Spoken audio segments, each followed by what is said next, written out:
Ladies and gentlemen, please welcome Jan Rock Zubro, Chair of the Board of Directors, Women for Women International.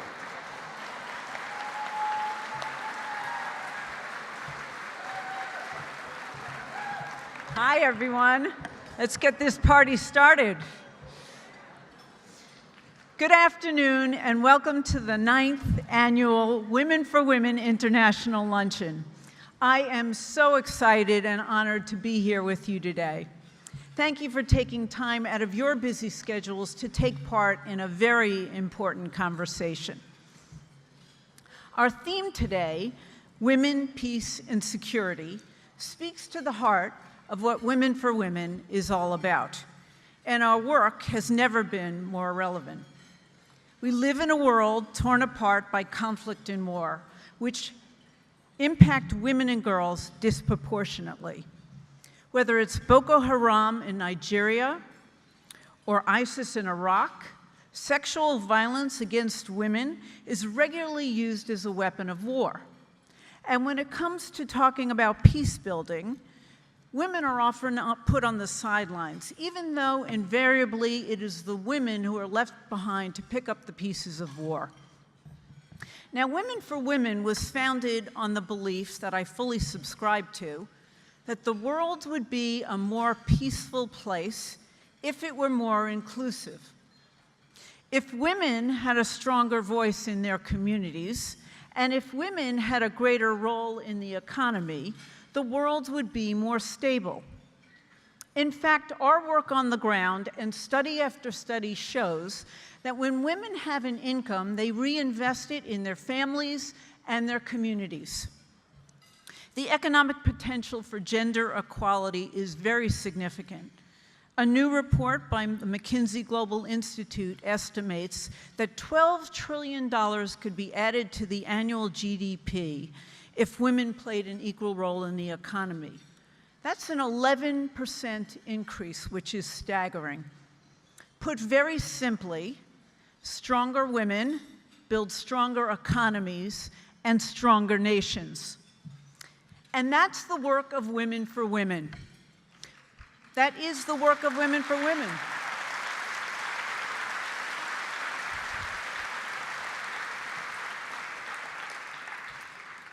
Women for Women helps the poorest of women who've been victims of war to rebuild their lives and the lives of their families.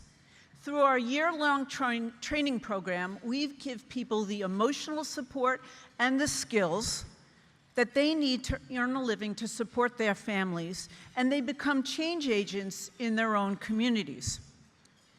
As a direct result of our program, our graduates are able to triple their income, allowing them to move from poverty to subsistence.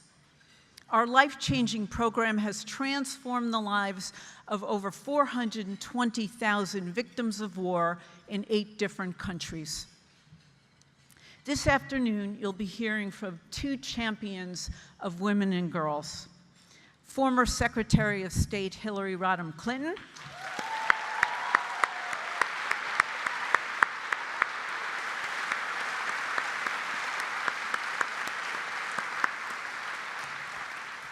and Christiane Amanpour, Chief International Correspondent at CNN.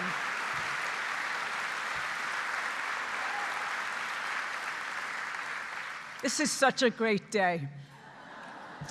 With so much going on in the world, hearing from these 2 expert voices will bring us welcome clarity and understanding when it comes to peace building and the important role that women play. As you listen to the conversation today, I invite you to join me in considering what more we can do to create the kinds of changes that we want to see in this world. But before we get to our speakers, I'd like to recognize the women who have worked tirelessly to make this event successful, particularly our Luncheon Committee. Please stand as I call out your names and hold the applause to the end.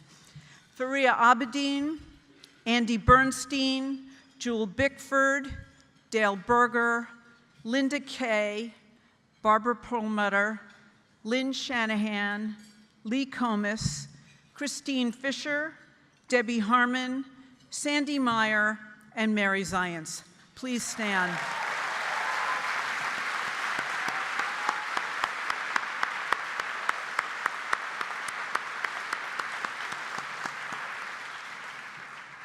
We also have some very special guests tonight this afternoon that I'd like to recognize.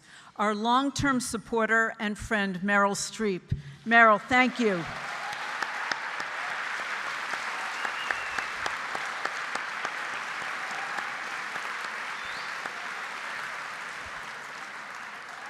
Yay!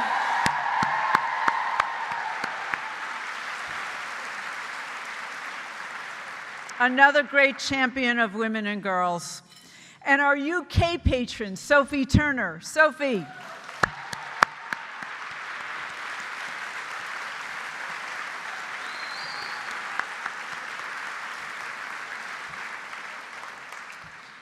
I'd also like to recognize our co-founder, Amjad Atala. Amjad, please stand.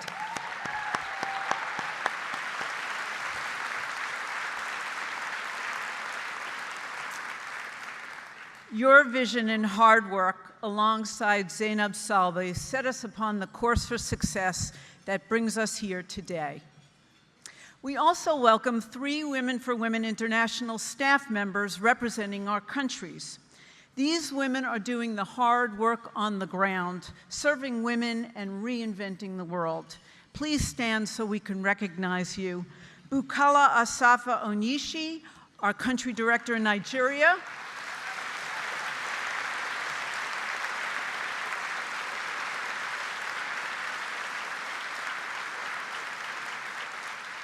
Joy Ramwenge, the director of the Women's Opportunity Center in Rwanda.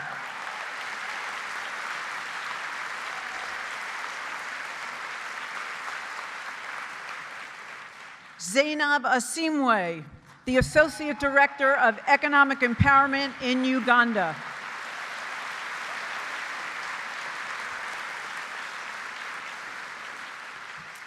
And finally, I have some very exciting news to share.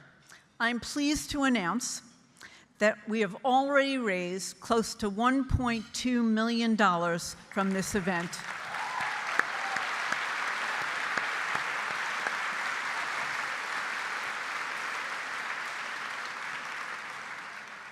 That is just fabulous. And my hope is that after you've experienced this program and learned more about our work, you'll be moved to do even more. It's truly hard to describe the transformational nature of our work. A picture is worth 1,000 words. So we have a very short video to show you how our work is so impactful. But before I take my seat, I'd like to recognize one last person, the president of our organization, Laurie Adams.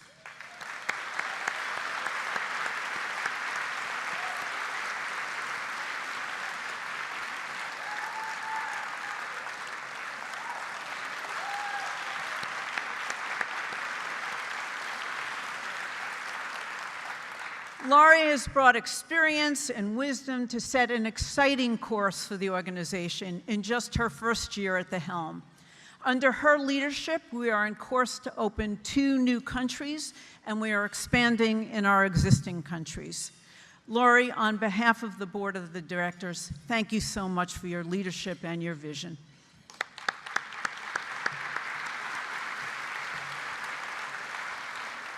And as a thank you to all of you here today, on your table you'll see these beautiful bracelets that were handcrafted from our graduates in our program in Rwanda. I hope you will wear these bracelets, and when you do, you will think about the peace builders that Women for Women works with every day, and you will think about the life-changing opportunities that this program offers them. Thank you so much for coming. Enjoy the afternoon.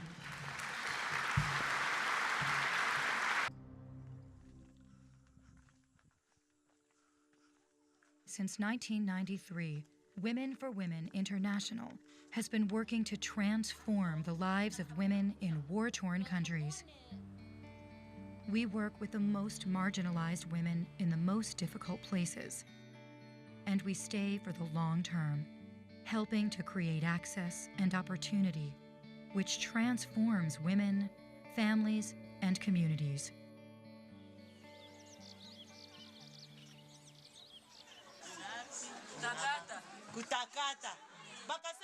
The heart of our work is an intensive year-long training. This begins with a choice of one woman here to sponsor a woman there. And we've seen it in the lives of almost 500,000 women in 8 conflict-affected countries over 25 years. It's a program that works. It links women and men across continents and transforms lives. Each woman receives a monthly stipend that enables her to stay in the program. She joins a class with 25 women, and together they learn business and life skills. They receive job training that helps them earn more money and increase the value of their work.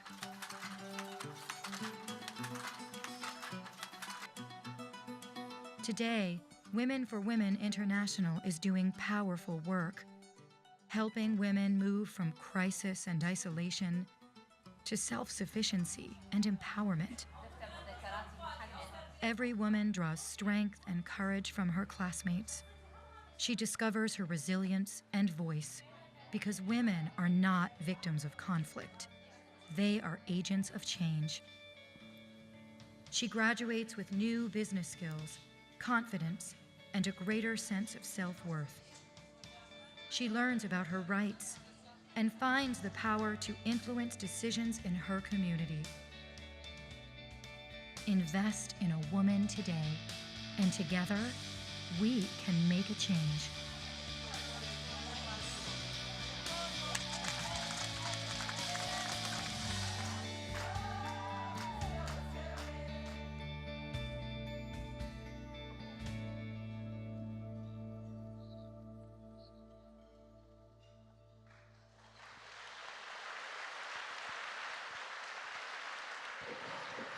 Please welcome Lori Adams, President, Women for Women International.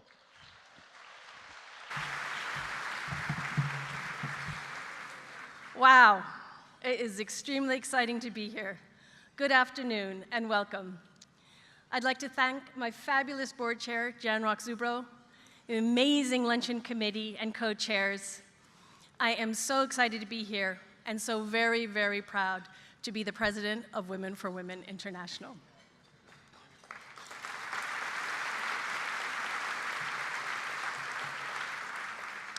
In just a few moments, we will be hearing from Hillary Rodham Clinton and Christian Amanpour, 2 groundbreaking leaders and fabulous experts on the critical role of women in peace and security. It's senior diplomats, such as Secretary Clinton, that we often think of when it comes to women peace building. But today, I'd like to talk to you about some equally important leaders that you probably have not heard of. These peace builders are rebuilding war-torn societies from the bottom up. They are the women that Women for Women International serves every day. Today, we have 30,000 women enrolled, and 462,000 have graduated. I'd like to share just 3 of their stories to illustrate how women's leadership, economic resilience, and social cohesion developed through our program creates and sustains peace. I'm going to start by introducing you to Hasai. She's from Afghanistan. This is a country in which 87% of women report facing physical, verbal, or sexual violence. One day, Hasai's husband showed up and announced he was leaving. No explanation, no divorce, he simply abandoned her. For the sake of her 2 children, she was forced to move in with her in-laws. They didn't exactly welcome that. That is, initially. Hasai joined our program, and through it, she cultivated her innate passion and skill for helping women survivors of violence. We hired her as a trainer into our program, and she gained the respect of her in-laws and her community. With that respect, she ran for local government office and won.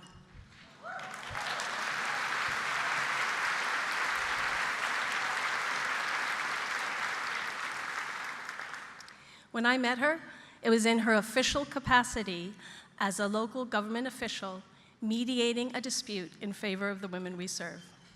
Husai is a peace builder. The success that Husai experienced in our program and then spread to others in her role as a provincial council member is exactly what our program is all about. Husai earned an income and had savings. She developed health and well-being for herself and her family. She connected to networks of support, and she's now taking decisions. The Woman for Woman training program gave Husai the confidence to find her voice and the skills to improve life for her family and her community.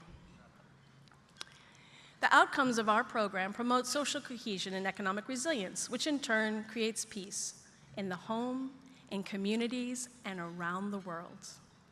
In the home, when a woman can contribute to and negotiate household finances, she's building peace.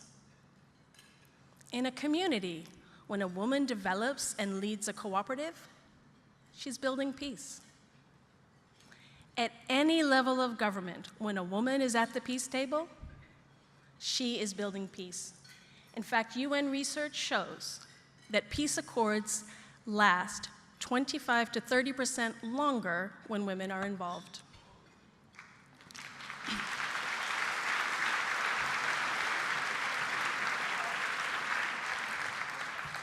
So now let me take you to northern Nigeria to meet Rifkatu.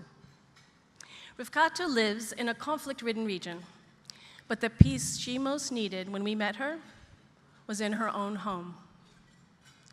Rifkatu's unemployed husband beat her, and he would threaten to sell her to buy goats for his farm.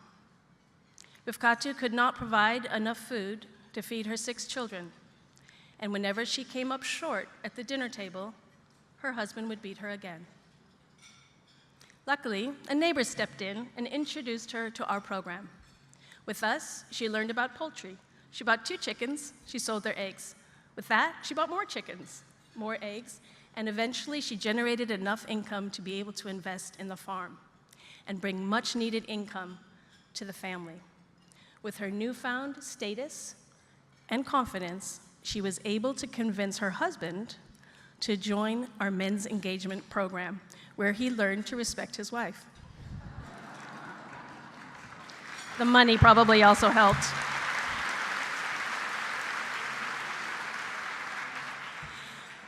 Rifkatu says, he now sees me as a human being, just like himself, and not as a goat or a piece of property that he can purchase with money.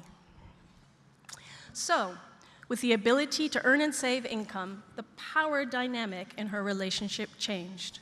The chickens brought much more than money. With them, Rifkatu was able to create peace in her home, ending the abuse and poverty in her family and contributing to a more stable and prosperous Nigeria. So, my final story is from Rwanda.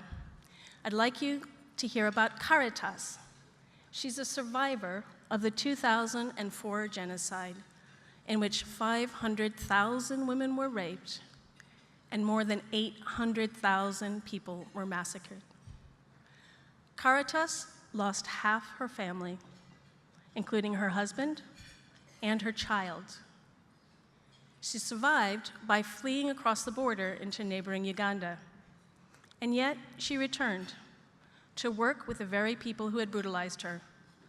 Once the outcast of her village, she is now leading a cooperative of 125 women in the male-dominated industry of beekeeping. She's even managed to secure investment from the Rwandan government. To me, she's the ultimate peace builder. I asked her when I met her what she thought was the most important outcome of our program, and I expected her to say the economic success or even her leadership role. That's not what she said. She said, what's most important to me is my ability to help other women solve their problems. It's the thinking ability. You should have seen the smile on her face when she told me how proud she was to be able to help other women heal their wounds just like she had. With the help of our program, Caritas has been able to overcome the most horrific circumstances.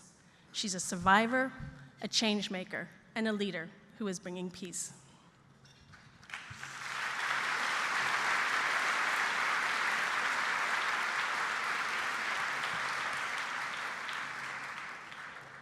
These women are just 3 of the 462,000 graduates who are peace builders in the home, in communities, across ethnic and religious divides.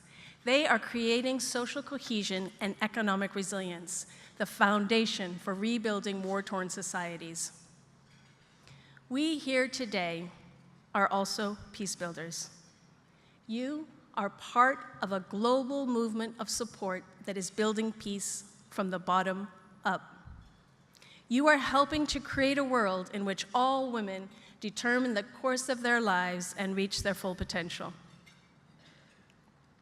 One woman becomes many women until hundreds of thousands of men and women together are bringing peace and home to their homes and communities and stability and prosperity to our world. Women for Women International is on the ground, helping to ensure peace and prosperity continues. And we could not do so without your support. Thank you again for being with us here tonight. I look forward to the rest of the afternoon just as much as you do, so please enjoy your lunch and get ready for an amazing conversation.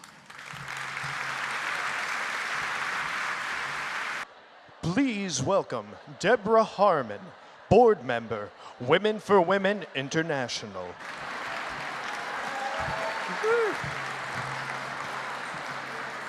Thank you. Thank you. As you saw in the video, Women for Women International works with the world's most marginalized women at the grassroots level to empower them as agents of change. But these women, they're not just victims. They're not just survivors. They are peacekeepers. They are the builders, the problem solvers, and the healers. It is women who lead in creating inclusive and prosperous communities. Women who lead in building lasting peace out of war and violence. At a time when conflicts are escalating in Syria, in Afghanistan, in South Sudan, and elsewhere, the work that we do to support women trying to bring stability and peace into their communities is absolutely vital. Today, I have the distinct pleasure of welcoming 2 women to the stage. These women know the threats and dangers women face and understand the value of women and girls worldwide. Both women have left their own indelible marks on our world and our history. Christiane Amanpour is CNN's chief international correspondent, known for her fearless reporting in some of the most dangerous places on earth. She uses her platform to highlight human rights abuses around the globe and has risked her life reporting on the ground, making sure that her viewers grasp the human stories that often matter most, because they motivate us not just to listen and feel, but to act. Please welcome Christiane Amanpour.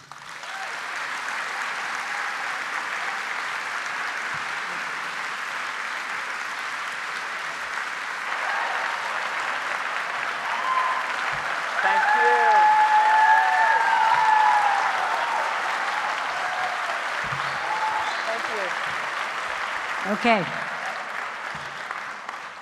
Now, in every Women for Women field office, sometimes drawn on paper and hung on a wall, sometimes sewn into cloth and draped over cement blocks, you will find this quote: "One woman can change many things, but many women can change everything."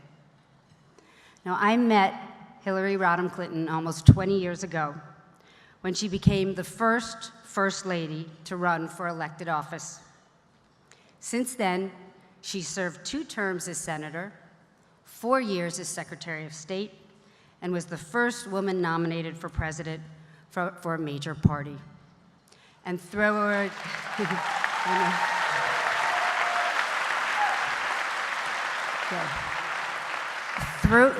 it all, her intellect, warmth, thoughtfulness, and resilience have inspired us again and again. And her tireless dedication to defending the rights and dignity of women and children everywhere has made her a one-woman global force for progress. From Afghanistan to Bosnia, from Syria and beyond, she has never shied away from the battles worth fighting or the women who needed her. And best of all, even though she's been working for decades, she is nowhere near finished. She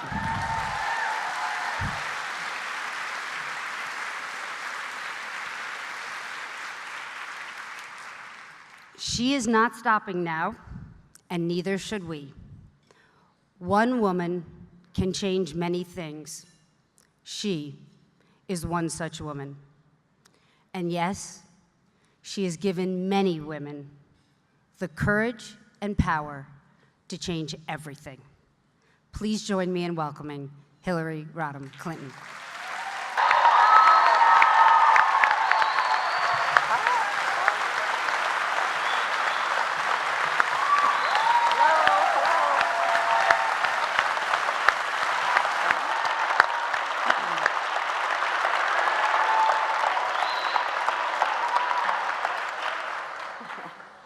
Well, thank you all for that great, warm welcome for Hillary Clinton. And I know that everybody always wants to hear from her. We're here at Women for Women International, which both of us in our different ways have worked with and on behalf of for many, many years. I first knew it when Zainab Salbi and her husband Amjad actually founded it. And I say that because actually I think it's men and women together who empower women in the sense that you've been working for all your life. So given the structure of this conference and this conversation is about women at the peace table, women being part of the solutions, and women being the change makers to bring peace rather than war, give me a little bit of your vision about how that could work, particularly in some of the most intractable places that actually don't empower women, Iraq, Syria, Afghanistan. Right. Well, first, Christiane, thank you for being here and doing this, and thanks to everybody who supports Women for Women International. I look out at this audience and I see some longtime friends who have been in the trenches on behalf of women's issues, women's rights and opportunities around the world. And your question's especially important for this organization because historically, Women for Women International has worked in some of the most difficult places in the world. Conflict zones, post-conflict zones, places where violence, particularly violence against women and children, is a threat for everyone. And they have gone year after year into these places to support women, to give women a voice, to give women job training, to give women access to markets, to try to ensure that women are represented when there are conversations about peace or trying to end the violence that afflicts their community or their nation. So during the course of my years of working on behalf of these issues, this organization has been one that's really produced results. And I want everybody here who is supporting it to know you really make a difference. And your contributions, your frontline work help to change lives. Hundreds of thousands of women have been helped through Women for Women efforts. And your being here today keeps that process going. And let me just quickly say, you know, if you look at the progress that women have made, certainly since the Beijing conference in '95 that I was privileged to represent our country at, that conference adopted a platform for action. And it called for equality in education, equality in healthcare, equality in inheritance and property rights, things that were denied women in much of the world at that time. And it also was a platform for action that nations were really called upon to try to implement themselves. And in the United States, we made real progress in those years, both under 2 Democratic presidents and 1 Republican president. And I want to give a shout out to Laura Bush, who was very active on behalf of Afghan women, and she and I co-chaired that effort. So when I did a project that was looking at whether we had gone far enough, I learned that we'd made a lot of progress, except in the areas that Christiane highlighted: peace and security, where women were the primary victims of conflict, and yet were not really given the opportunity to be at those peace tables, to make their views known, to speak up. Now, there were a couple of really remarkable examples of difference, like women ended in many ways the civil war in Liberia. And if you haven't seen the movie Pray the Devil Back to Hell, you should, because it talks about what women did. And out of that came a woman president, the first on the continent of Africa, Ellen Johnson Sirleaf. And so there are other places where women being involved has made a difference. And what we have to do is to raise up organizations like Women for Women International that are really on the front lines and do everything we can to institutionalize that. And I am going to publicly request that this administration not end our efforts making women's rights and opportunities central to American foreign policy and national security.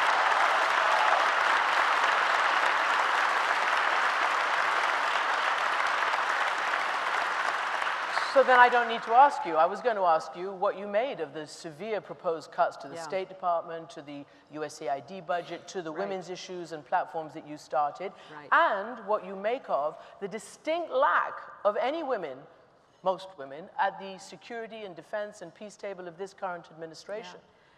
Well, I'm hoping that voices like many of yours in this room, and I would say bipartisan, nonpartisan voices, will speak up for the work of diplomacy and development.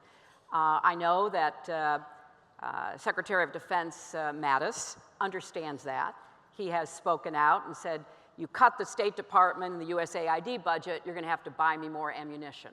Because you cannot talk about pursuing diplomacy and development that will be to the benefit of the United States, to our security, to our values and interests, without understanding then that we're left with just one tool in the toolbox, namely the military tool. That is a necessary tool, but it should be only one of 3. And diplomacy and development should be the first efforts. And I'm hoping that because of voices like Jim Mattis and others, that will begin to influence the administration. I am sure that everybody in this room, everybody in this country, frankly, everybody in the world is really afraid of the crisis with North Korea. So given that that affects everybody, including women, what do you make of President Trump saying that he'd be honored to meet Kim Jong-un? And I ask you that seriously because the dirty little secret is that it will take, won't it, negotiations with the North Korean regime to actually come to... I want your view on negotiations as a way to forge peace and not as a sign of weakness and appeasement. What do you think? Because President Bill Clinton was the last person to actually negotiate and cause an arms control agreement that worked with North Korea. Well, boy, how much time do we have? This is one of those wicked problems that people who get the honor of holding a position like I did really spend a lot of time on. So as briefly as I can, let me say this. First of all, there has to be a regional effort to basically incentivize the North Korean regime to understand that it will pay a much bigger price regionally, primarily from China, if it pursues this reckless policy of nuclear weapons development and, very dangerously for us, the missiles that can deliver those nuclear packages to places like Hawaii and eventually the west coast of the United States. So I take this threat very seriously, but I don't believe that we alone are able to really put the pressure on this North Korean regime that needs to be placed. Now, the North Koreans are always interested, not just Kim Jong-un, but his father before him. We're always interested in trying to get Americans to come to negotiate, to elevate their status and their position. And we should be very careful about giving that away. You should not offer that in the absence of a broader strategic framework to try to get China, Japan, Russia, South Korea to put the kind of pressure on the regime that will finally bring them to the negotiating table with some kind of realistic prospect for change. As Christiane said, there was a negotiation in the 90s that put an end to one aspect of their nuclear program. Two ways to make it: plutonium, uranium, shut down the plutonium. And then a few years later, there was evidence that they were cheating. And I think that there was, and I've said this publicly before, I think the Bush administration erred in saying they're cheaters, now we're not going to do anything with them. They should have said, you're cheating, back to the negotiating table, now we're going to shut down your uranium program. But because they withdrew from any kind of negotiations, the uranium program started up. So negotiations are critical, but they have to be part of a broader strategy, not just thrown out on a tweet some morning that, hey, let's get together and see if we can't get along, and maybe we can, come up with some sort of a deal. That doesn't work.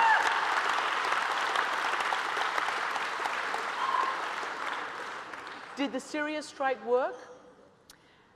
Well, I think it's too soon to really Did you tell. support it? Yes, I did support it. I didn't publicly support it because there was, that wasn't my role, but I did support it. But I am not convinced that it really made much of a difference, and I don't know what kind of potentially, backroom deals were made with the Russians. I mean, we later learned that the Russians and the Syrians moved jets off the runway, that the Russians may have been given a heads up even before our own Congress was. So I think there's a lot that we don't really yet fully know about what was part of that strike. And if all it was a one-off effort, it's not going to have much of a lasting effect. And Syria is another one of those wicked problems which everybody is desperately trying to figure out how to stop a civil war, how to prevent Iran from increasing its influence, how to prevent Russia from having a real foothold in the Middle East, which is something that they are desperately seeking. So now Turkey and what it's going to do is a big question mark as well. So there's lots that this strike had really nothing to do with that are critical issues that still have to be addressed. I'm going to come back to Russia in a moment because it's obviously vital. But I want to ask you as a woman, and we're dealing obviously with issues that affect women all over the world, what do you imagine your election as the first female president of the United States might have said to the world and to the women of the world who were looking for validation, for somebody to shatter that highest and hardest ceiling? Oh, I think it would have been a really big deal. And I think that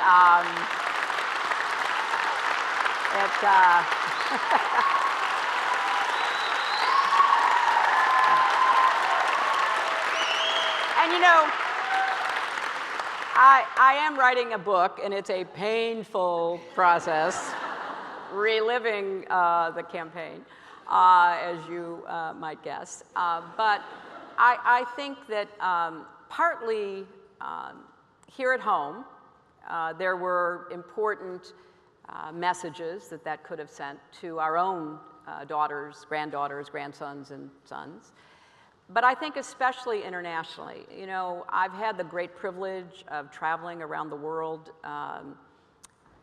visiting in many different settings, far from the formal palaces or offices where leaders are, but into villages, down dusty roads, meeting with people, many of whom are the kind of women that Women for Women International are helping. And there is still so much inequity, so much unfairness, so much disrespect and discrimination toward women and girls.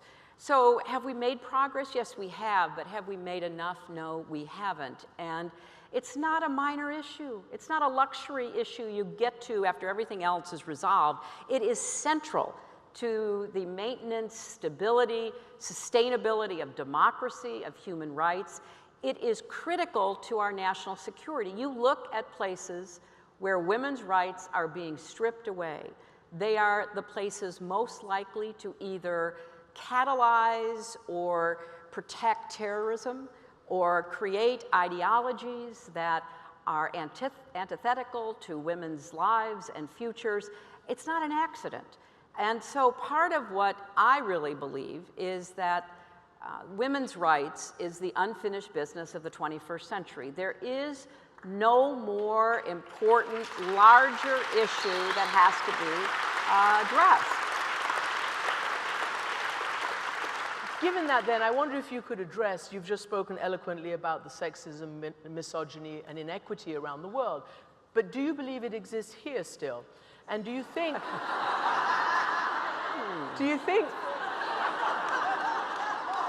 were you a victim of misogyny? And why do you think you lost the majority of the white female vote? The security moms, the people who want to be protected from the kinds of challenges you're talking about right now. Right, well, you know, the book's coming out in the fall. But we're just to give you a tiny little preview, yes, I do think it played a role. I think other things did as well. Every day that goes by, we learn more about some of the unprecedented interference, including from a foreign power whose leader is not a member of my fan club. And so I think it is real. It is very much a part of the landscape politically and socially and economically.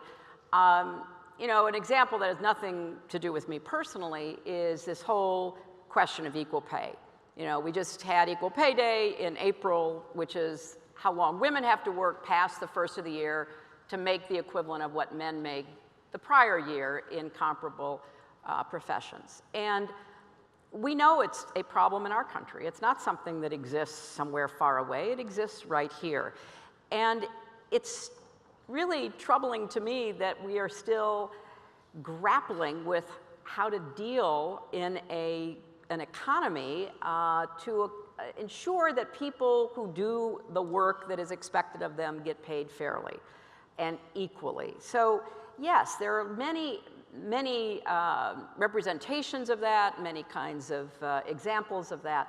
And yes, it was a role in this election, and I will have a lot to say about it. And I think that it is something that, whatever your political party, whatever your particular ideological bent, you have a stake as a woman and a man, to go back to your very first comment, in ensuring that the promise of equality that we hold out and the efforts that so many women and men have made over the decades to secure it don't go backwards. And I think we're not just at a stalled point. I think we are potentially going backwards. For example, real quickly, on equal pay, a number of cities and states have said, you know, one of the problems about equal pay is when you hire people, you say, what was your last pay? So if you're a young woman and you've been underpaid before and you say what your pay is, then a slight bump looks fair, but it's not because you've got built-in inequity. So what is happening in current times in some places, I think, is quite troubling, because there's a great effort to make sure that localities don't pass laws that prevent employers from asking about past pay. Now, you know, as somebody who's employed a lot of people over the course of my professional life, a lot of young men and women, it's always the case when you offer a job to a young person that is a bump up in pay and respect and responsibility, young women almost always say to me, Do you think I can do it? Do you think I'm ready? Young men basically say, what took you so long? So this is something we have to clear out the cobwebs and say, you know what, there shouldn't be differences. And we've seen a lot of evidence in the last months that the tech industry, you know, the forefront of our economy, is still mired in pay inequities. And so how do we get out of it if we don't set some standards, some metrics? And one of these is, don't ask, what's the job supposed to pay? And if the person has the qualifications, pay that person, man or woman, what the job requires, right?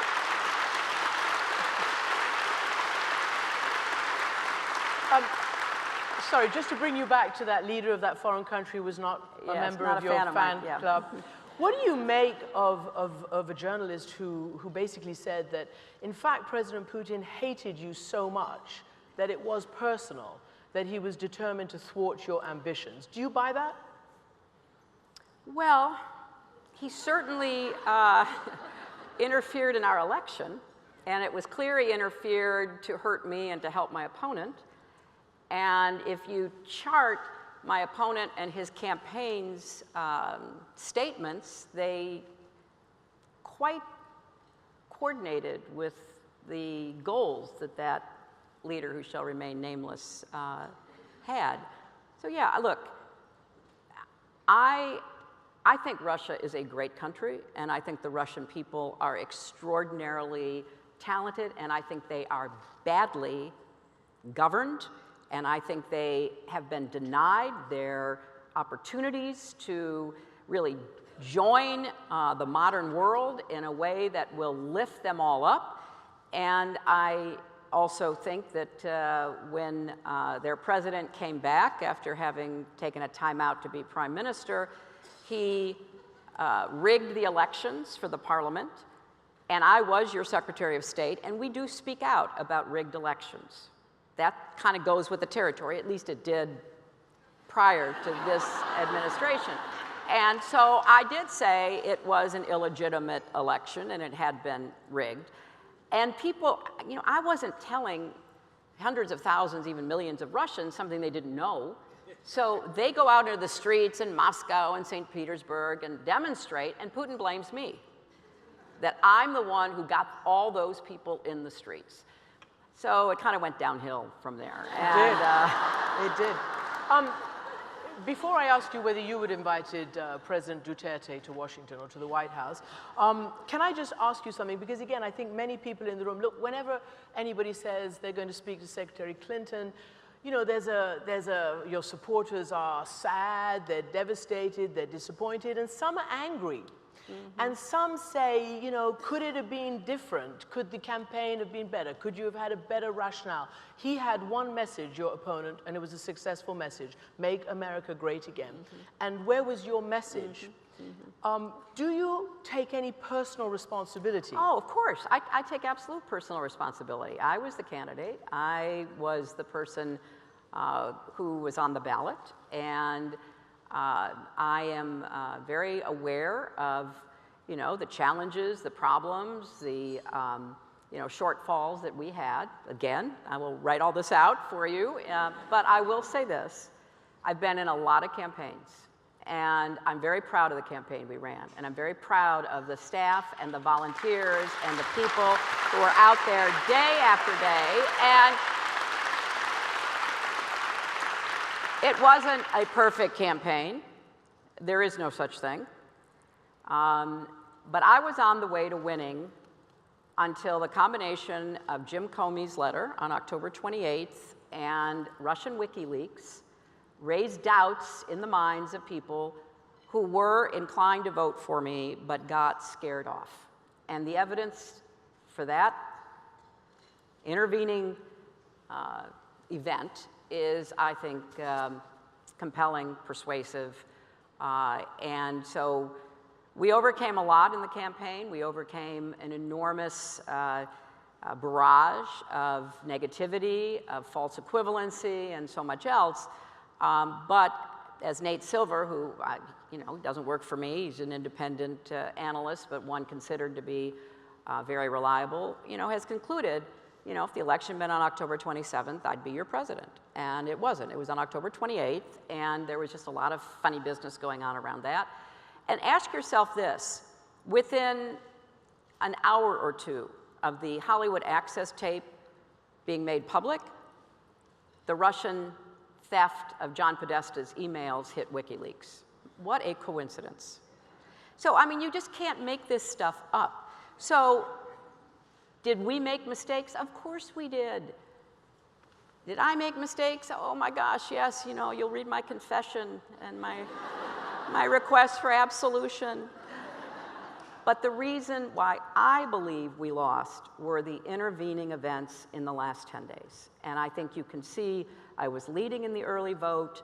I had a very strong, and not just our polling and data analysis, but a very strong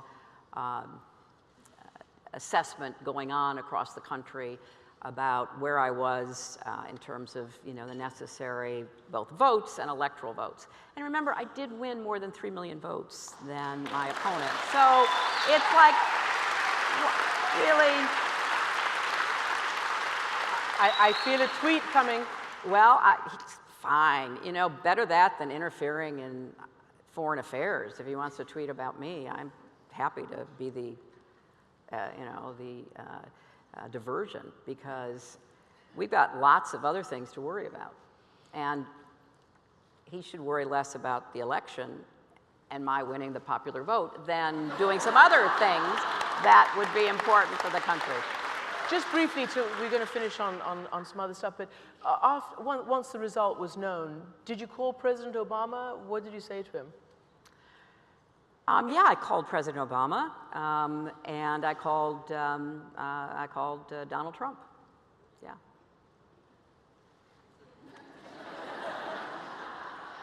Did you have any message for President Obama? Look, I mean, I was very proud to serve in his administration, and I said ad nauseum during the campaign, I did not think President Obama got the credit he deserved for saving our economy, for passing the Affordable Care Act. I just didn't think he got that credit. And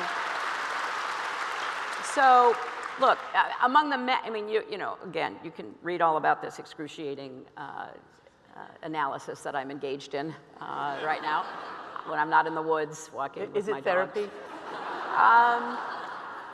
I wouldn't say it's therapy. I would say that it is cathartic because it's very difficult to succeed a two-term president of your own party. That is a historical fact. And Democrats haven't done it since, Lord knows, like the 1820s or 30s, a long time ago. The Republicans did it once with George H.W. Bush succeeding Reagan. So it was, others may not have realized it. I always knew that it was going to be a hard election, but I thought that at the end of the day, we had made it clear. We were, I wasn't going to appeal to people's emotions in the same way that my opponent did, which I think is frankly what's getting him into all kinds of difficulties now in trying to fulfill these promises that he made. Because, healthcare is complicated. And so is foreign policy and other stuff that lands on a president's desk. I mean, if it's easy, it doesn't get to the president's desk. So the stuff ends up on your desk. And I'd obviously given a lot of thought about what kind of president I wanted to be, what I thought we could do. And I believe that we could build on the progress that we had made under President Obama. Now, that was not as exciting as saying, throw it all out and start over again. But I think it is how you make change in America that is lasting change, that is going to actually improve people's lives. So I was very proud of the policies we put forth. I kept waiting for the moment. I've watched 1 million presidential debates in my life, and I was waiting for the moment when one of the people asking the questions would have said, well, so exactly how are you going to create more jobs, right? I mean, I thought that I thought at some moment that would happen. And I was ready for that moment. And if some of you who are maybe debate junkies remember, in that first debate, my opponent actually made fun of me for preparing. So I said, yes, I did prepare for the debate, and I'll tell you something else I prepared for. I prepared for being president. And I think, it's not exactly headline grabbing. I understand that. But, I can't be anything other than who I am. And I spent decades learning about what it would take to move our country forward, including people who, clearly didn't vote for me, to try to make sure that we dealt with a lot of these hard issues that are right around the corner, like robotics and artificial intelligence, and things that are really going to be upending the economy for the vast majority of Americans, to say nothing of the rest of the world. So, I'm now back to being an activist citizen and part of the resistance.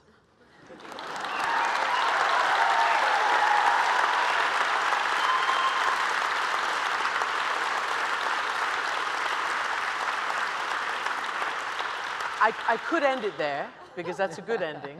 But I'm sure the ladies and gentlemen in this room would want to know just one more thing, because obviously peace, security, women is about jobs, is about poverty, it's about alleviating the worst of the worst that many women have to endure. You mentioned robotics and technology. We're in this massive political, upside-down, populist wave right now. People thinking that jobs are going to come back by looking inwards. What would you say to women here, men here, there, and everywhere about actually the reality of the labor market? I'd say a couple of things.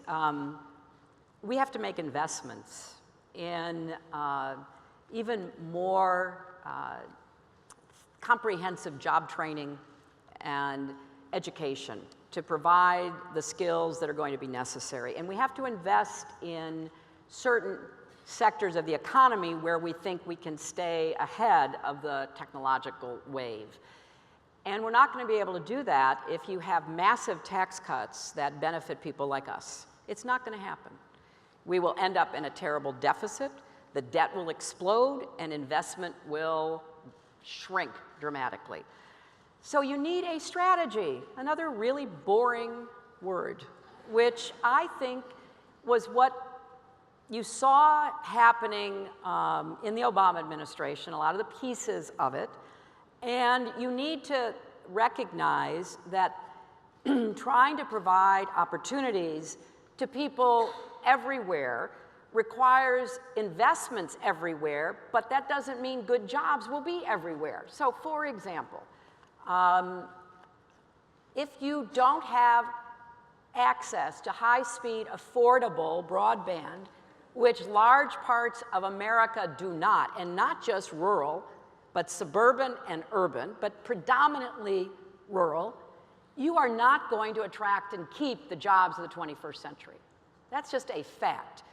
And so why would a private company go into those areas when there are not very many people and there's not a big profit margin? So you've got to do what we did back in the day in this country and help to electrify. So yeah, utilities are going into places where there's a market, but you're going to have to provide some kind of subsidy, some sort of floor to get everywhere. If you drive around in some of the places that beat the heck out of me, you cannot get a cell coverage for miles. And so you don't, and even in towns, the president was just in Harrisburg. I was in Harrisburg during the campaign, and after it was over, I met with a bunch of people, and one of the things that they said was, there are a lot of places right here in central Pennsylvania where we don't have access to high-speed, affordable internet. We have dial-up. And, we don't have kids in a lot of places who have the technical capacity to actually do the homework assignments that they are given. We're talking about, places that are not the outback of Alaska. They are within, easy drive of urban areas. So you got to have a strategic plan about what you're trying to deliver so that people can have choices. And we now have more people working in solar than we do working in coal. Now, if we don't continue to promote solar and wind, we not only hurt the environment, we give up jobs.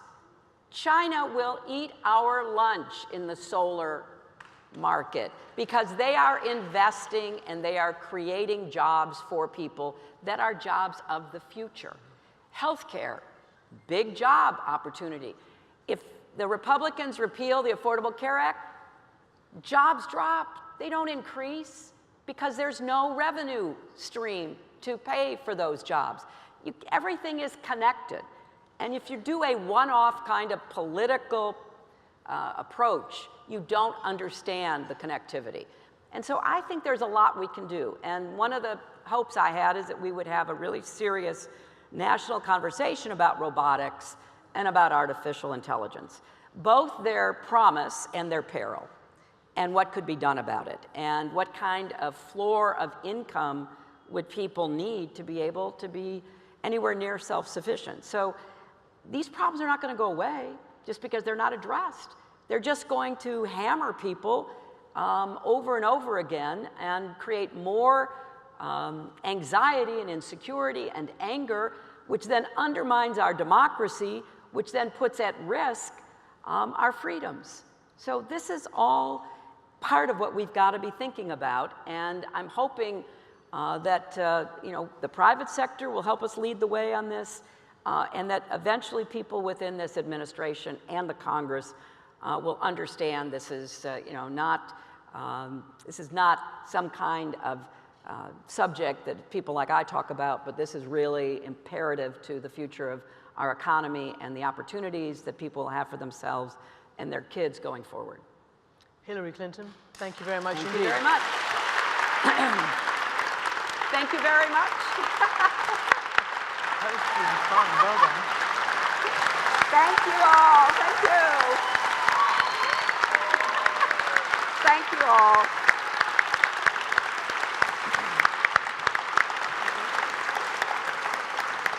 Secretary Clinton and Christiane, what a testimony to the strength of women this conversation has been.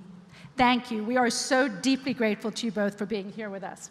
I'm Mary Zients, and it's been my great privilege to serve on the Women for Women board in various roles over the past 20 years. Secretary Clinton, we all deeply appreciate the example you have set, the grace and strength with which you've played your many roles, and the steadfast way in which you continue to keep the issues of the advancement of women front and center in everything that you do. We now find ourselves in a world where political institutions cannot be counted on to guard and advance our most critical values. History has proven again and again that in such circumstances, ordinary people do extraordinary things to make positive change. I learned this lesson growing up in South Africa in the years of apartheid. I learned that at times like these, we need to double down on our efforts.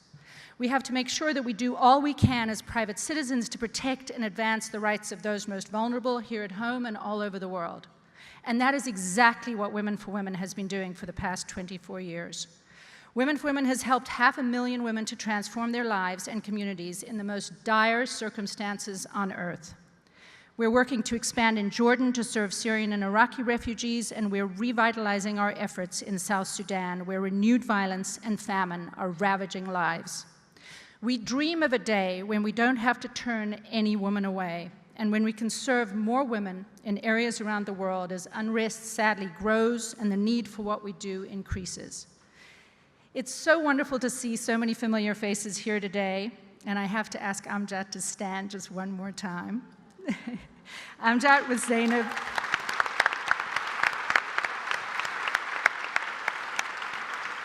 Amjad created Women for Women with Zainab Salbi in 1993 in response to the atrocities in Bosnia, as we heard. We're also so delighted to have so many new supporters with us. All of you have already done so much, and as Jan said, we have raised a remarkable $1.2 million today at this lunch.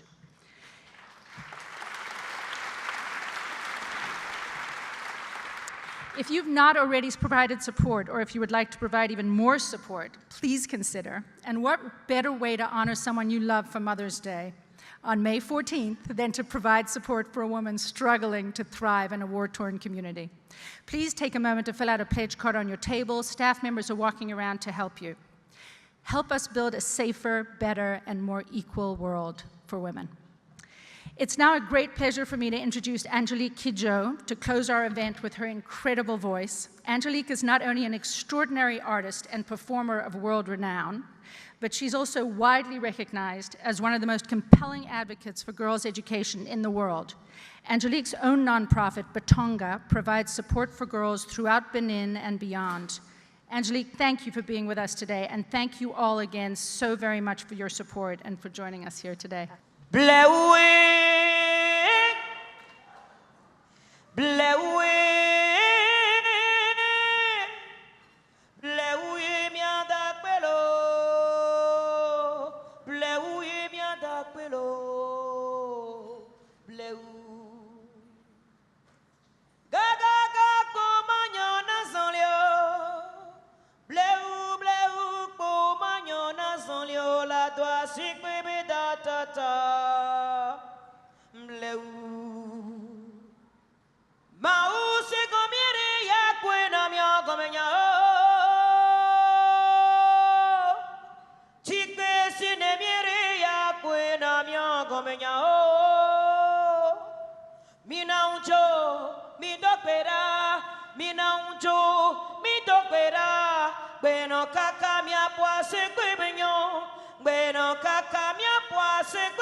Thank you.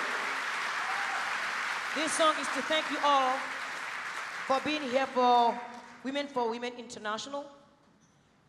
When we put love at the center of what we do, we can transform the world. We've been talking a lot about what we do to help, but without love, there's no you, there's no me. Without the love of my father for me, my mother, my brothers and sisters, I won't be here before you. We need men also in the forefront of the fight for the women's empowerment. We need them on our side, and we need them to be more loud, more vocal, more present, not just husbands, not just friends that comes in, but a participant to this. So I want to sing a love song with you. I've sung this in Washington and Mary liked it. So now I'm going to do it for all of you again, because we have many of you here, and I want you to sing along with me.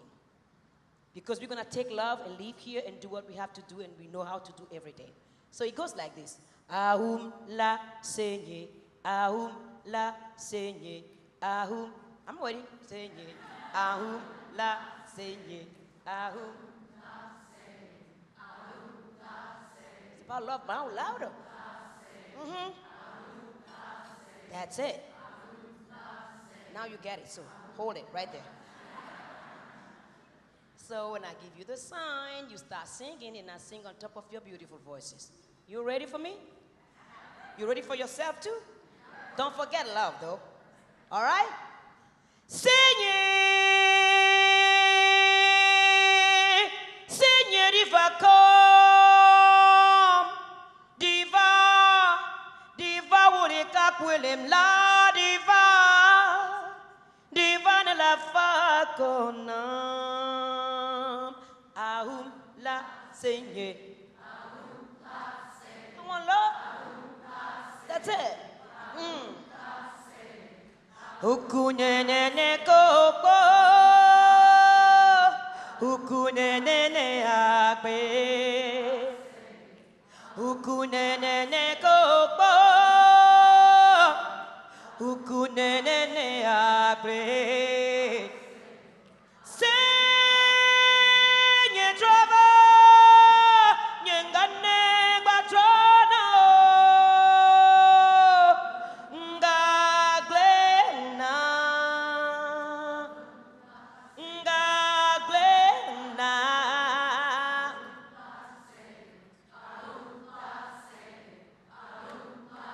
Loving it.